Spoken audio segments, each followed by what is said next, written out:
Сегодня разберем проблему, при которой на USB накопителе исчезают файлы. При этом ее занятый объем остается прежним.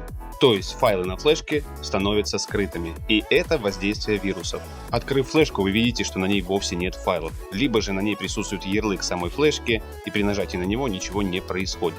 Вы проверяете объем флешки и видите, что на ней есть занятое место. То есть что-то на ней досохранено. Отсюда мы понимаем, что файлы не удалены, а просто скрыты. И здесь есть простое решение. Прежде всего нужно устранить причину заражения вирусами. То есть вы вставляли свою флешку в определенное устройство, на котором она и заразилась вирусами. В последующем вы вставляли его в другое устройство, где вы и обнаружили, что на ней отсутствуют файлы. А может быть, это и есть одно устройство. В любом случае его сначала нужно обезвредить. Чтобы обезвредить вирусные программы в системе, можно использовать два способа. Первый из них – это воспользоваться системой восстановления. То есть переходим в панель управления, актуально для всех операционных систем Windows. Переходим в раздел восстановления и здесь выбираем пункт «Запуск восстановления системы». Если же он вам доступен, то есть не был отключен. Здесь можно выбрать точку восстановления системы до того, как ваш компьютер был заражен вирусом. Если же вы, конечно, знаете, когда это произошло. Как видите, в моем случае у меня эта функция была отключена, поэтому точки не создавались. Поэтому будем использовать второй способ. Второй способ заключается в очистке системы от вирусов с помощью программы антивируса. Нам понадобится хороший антивирус, подчеркиваю, хороший. К примеру, Dr. Web Security Space. Ссылочку на данное приложение я оставлю в описании, а также на ключи для него. Либо же просто установите пробную версию. Установив данный антивирус, переходим в сканирование, выбираем полное сканирование и полностью прогоняем компьютер. После чего удаляем все вирусы полностью. Кстати, будет не лишним проверить ваш компьютер несколькими антивирусными программами. К примеру, утилитой Касперского. На нее я оставлю также ссылочку в описании. Почему именно Dr. Web Security Space? Во-первых, эта антивирусная программа имеет более расширенную базу вирусов.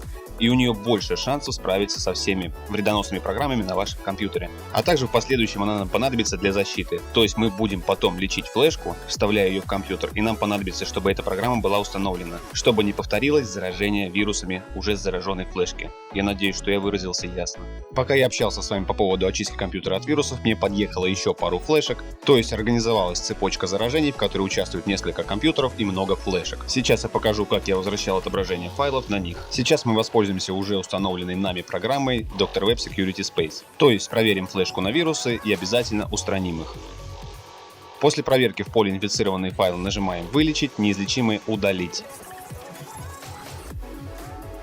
После чего нажимаем кнопочку «Обезвредить» и дожидаемся окончания. После обезвреживания флешки нам необходимо открыть ее и закинуть туда BAT-файлик. Он будет доступен по ссылочке в описании. И его задача заключается в открытии скрытых файлов. Запускаем его именно на флешке, не из какого-либо другого места, именно с флешки. После чего дожидаемся, пока командная строка выполнит все операции. Кстати говоря, мы могли все это сделать напрямую через консоль, вручную вводя определенные команды. Но я считаю, что это сложный процесс и забивать вам голову этими командами ни к чему.